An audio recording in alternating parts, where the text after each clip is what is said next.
So this is a recipe for a really simple bread, one I try to make once a week or so.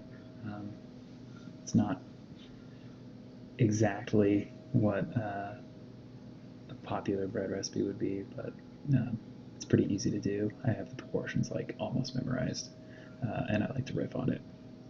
Anyway, we're going to start by making the poolish. So you take 100 grams of flour, just a pinch of yeast, and 100 grams or 100 milliliters of lukewarm tap water, and you just mix that up until it comes together.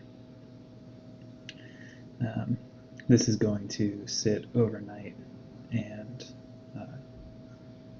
do its thing. It's going to bubble up a little bit. It's going to smell. This is an old way of getting flavor and texture in your bread, and something I like to do pretty frequently. This time we're doing it with whole wheat. I've never done that before, so this is kind of like an experiment. Usually you'd be just fine using any type of flour you have on hand, bread flour preferred, especially for your first time.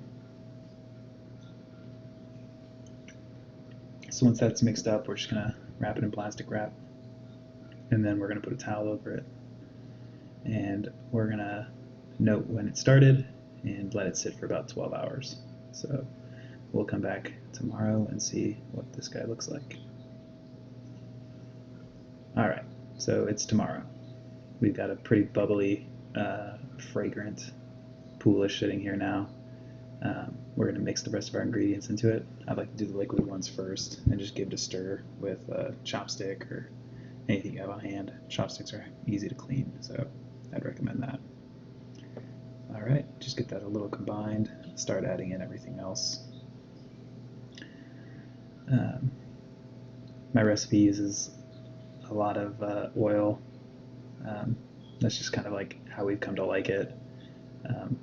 Could talk a little bit more on that later, but the amount of oil I use kind of keeps it from getting super airy, which makes it a pretty good all-around bread. You can make it for sandwiches or toast or anything like that, as opposed to something that has those big beautiful bubbles but isn't great for a peanut butter and jelly sandwich. So we're just mixing everything together here with our hands. You're going to try to get most of it off the bowl. Don't worry if you don't get it all. We'll come back for that later.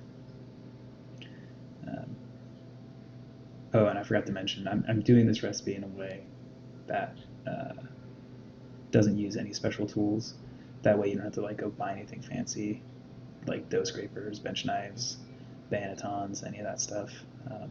So everything I use here should be something you have in your kitchen too. Alright, so we're kneading now. A lot of people knead by putting their palms down, pressing straight down the bread, and then stretching away. I used to do that a lot too, but I've kind of changed my technique lately. And you can see I'm not so much pressing down and stretching, I'm stretching it forward. When you're kneading, the most important thing you're trying to do there is to get that stretch. You want to really kind of train that gluten into that straight line, and so that's what really matters. Don't worry about pressing hard, don't throw it down, just kind of stretch it until it gets to the point where it starts to break, fold it in half, stretch again, fold it in half, give it a turn, and just kind of keep repeating. You're trying to get the whole ball of dough kind of spread out in that way. So it's nice to watch a time lapse of kneading, so you can kind of see how it starts to take form. When you're doing it, it probably feels like it'll never be done, but this is like a time lapse of about 10 minutes, I'd say, and you can see that the dough is already a lot softer, a lot less shaggy, and it's starting to look like something that's actually stretching out as opposed to just being a mess.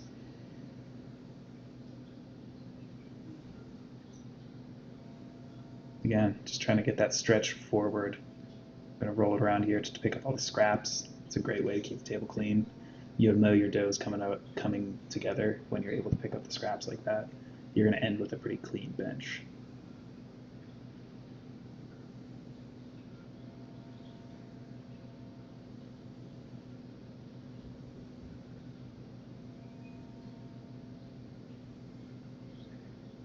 Yeah, really wish it was this fast in real life.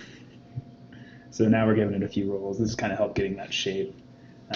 picking up the rest of the bench, but also there's like really testing to see how much stretch this dough has. You'll know it's ready when it feels pretty smooth. It's not going to be smooth like a marble or anything like that. It's going to be dimpled and rough still, but it'll be really smooth and it will resist tearing. You'll be able to stretch it quite a bit in all these different ways, and it's not going to fall apart. If you want to, you can do a window pane test.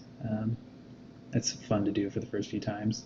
You can just literally take a pinch off and stretch it. You don't have to stretch the whole dough.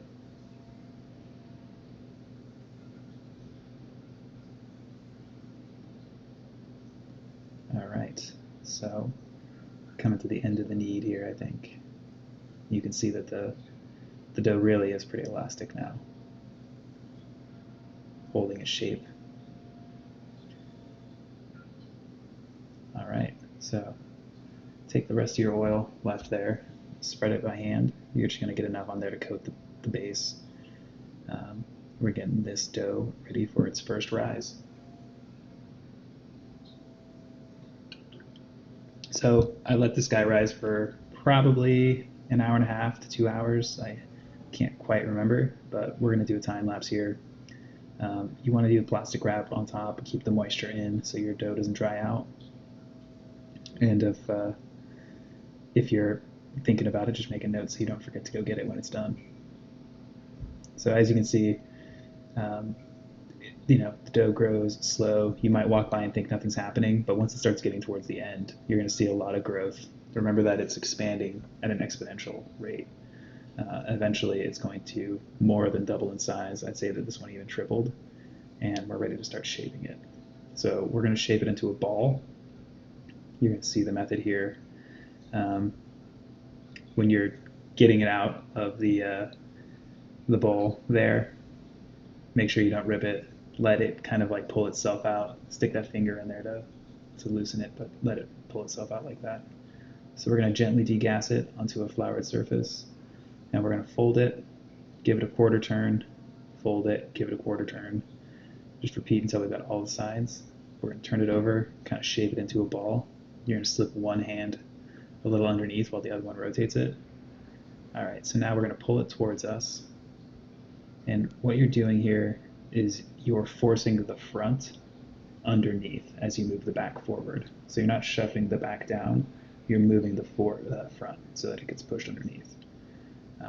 That's going to create some tension on the top of the loaf. That's going to help it to keep its shape. We're going to let it rest for 10 minutes. We're going to do the same thing. Another angle might help you see it. But again, gently deflate it, fold the sides, flip it over, and shape it back into that ball. And then you can see I'm pushing it forward so that the front gets kind of like run over underneath it. And just doing that as evenly as I can across the entire ball.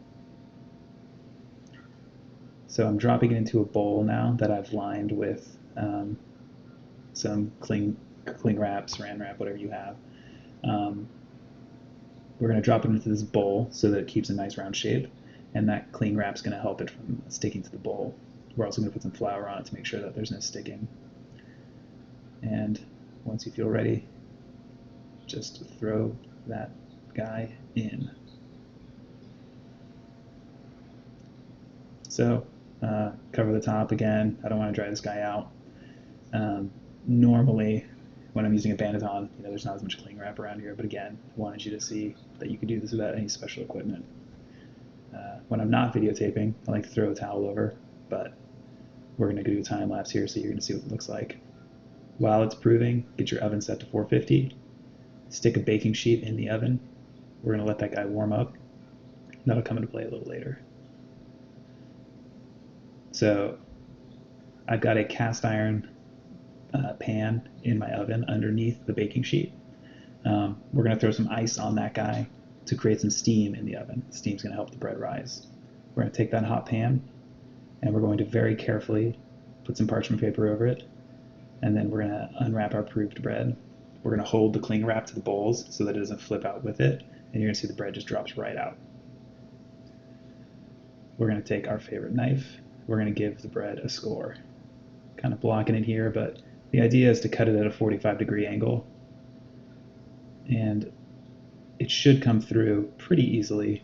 If it struggles, feel free to put your free hand on the bread and hold it in place. This loaf baked for about 45 minutes.